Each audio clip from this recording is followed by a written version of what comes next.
Assalamualaikum warahmatullahi wabarakatuh. Halo semuanya, perkenalkan saya Anggreni Sri Utami dari kelas 105 SMA Negeri 1 Cililin.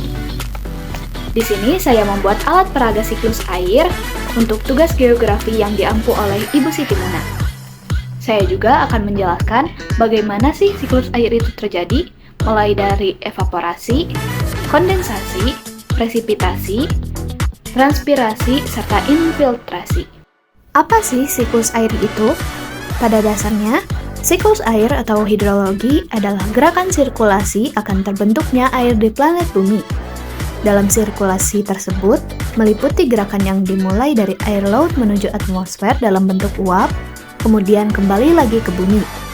Keberadaan siklus ini pertama kalinya digambarkan oleh Bernard Manesi pada tahun 1580. Kala itu, beliau mengatakan bahwa air yang menguap dari lautan membentuk awan. Kemudian, awan yang telah terbentuk tadi bergerak menuju daratan, lalu turunlah hujan. Hujan tersebut nantinya akan mengalir lagi dan kembali menguap. Selanjutnya, bagaimana sih siklus air terjadi? Ketika matahari memancarkan panasnya menuju bumi, keberadaan air yang ada di sungai, danau, maupun lautan pasti akan menguap menjadi bentuk gas. Molekul-molekul gas tersebut akan menguap sehingga naik menuju atmosfer melalui udara. Perubahan air dari bentuk yang awalnya cair menjadi bentuk gas ini dinamakan evaporasi atau penguapan. Ketika uap air naik menuju atmosfer, uap air tersebut menjadi lebih dingin dan mengalami perubahan bentuk kembali, yakni menjadi tetesan air kecil. Hal tersebut terjadi ketika uap air telah membentuk awan. Peristiwa ini dinamakan kondensasi. Apabila terkena angin, pasti awan tersebut akan terseret mengikuti arus angin. Jika terdapat begitu banyak air yang mengembun, sehingga udara tidak dapat mendukung beratnya, maka air yang ada di awan tersebut akan jatuh ke bumi dalam bentuk hujan. Namun, tidak semua air di awan tersebut akan jatuh dalam bentuk hujan, sebab bergantung pada suhu udara di wilayah yang bersangkutan.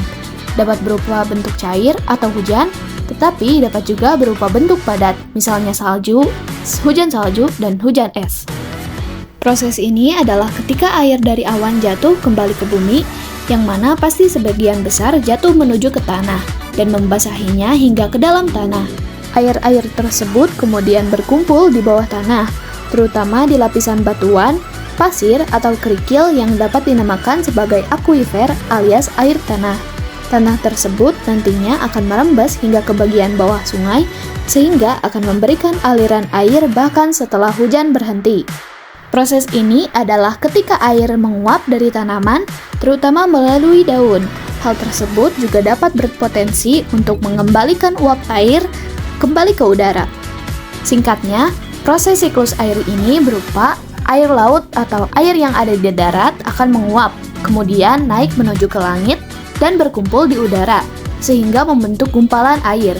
Awan-awan yang terkumpul di langit tersebut kemudian mencair, sehingga akan menimbulkan titik-titik hujan yang turun ke permukaan bumi. Dari titik hujan tersebut, sebagian ada yang langsung mengalir melalui sungai menuju laut, sebagian lagi akan terserap menuju ke dalam perut bumi, tetapi ada juga yang menggumpal menjadi es.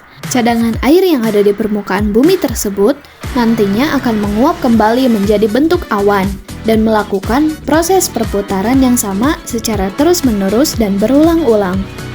Sekian penjelasan singkat tentang siklus air dari saya. Wassalamualaikum warahmatullahi wabarakatuh.